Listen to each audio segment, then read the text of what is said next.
Sa i përket hetimeve, do me thënë këta avion strategjik kanë qenë të zbuluar edhe pse bëjnë analizë dhe mediat këtu në Rusi, që pse këta avion ishin të zbuluar në fushë të hapur, do me thënë nga shiqarit dukeshin nga lartë, do me thënë shumë pastër, shumë...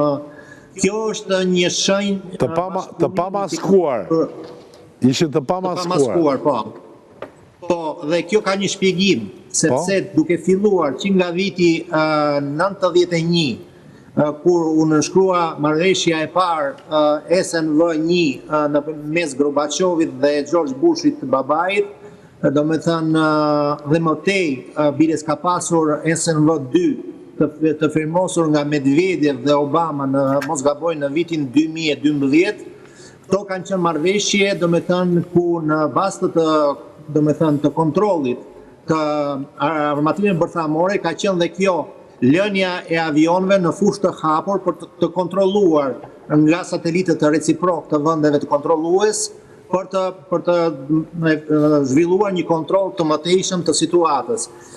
Do me thënë, në Rusi janë të mendimit që organizatorët e këtij sulmi genial dhe perfekt, si që pohojnë të gjithë, janë Britania e Madhe dhe me siguri do të ketë pasur dorë edhe informacioni i ardhur nga shërbimet sekrete të Shteteve të Bashkuara të Amerikës, ndoshta edhe në të shkuarën. Pasi është nënvizuar disa herë sot për shembull që ky operacion është përgatitur 1 vit e gjysmë, pra në këtë mënyrë ndoshta administrata e Trumpit do të distancohet të paktën në fjalë nga ky akt. Ndërsa, do me thënë, de facto, ndoshta ka... Una mendojnë se mund të ketë edhe operacionet tjera të kësaj natyre? Thot, zoti Shala, mund të ketë edhe operacionet tjera të kësaj natyre, kujdet? Mo tashti neve vetëm me hamendje flasim, po nga njerë, po logjika është kjo. Po sepse çuditërisht para një jave dulen 2 milion dokumenta po të armëve strategjike ruse dulen në treg.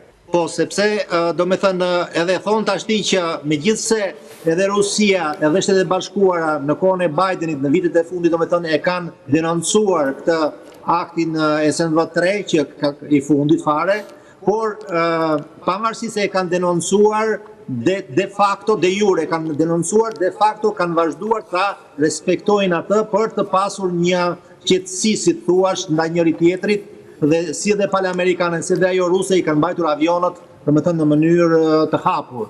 Dhe Shtetet e Bashkuara të Amerikës, duke pasur këtë lloj, le të themi, marrëveshje edhe pa fjalë me Rusin, që në kohën e Bidenit flasim, po të t'i ketë transmetuar këto, do me thënë, informata dhe këto karta, do me thënë, palës ndërluftuese ukrainase, e kanë shkelur në besë Rusin.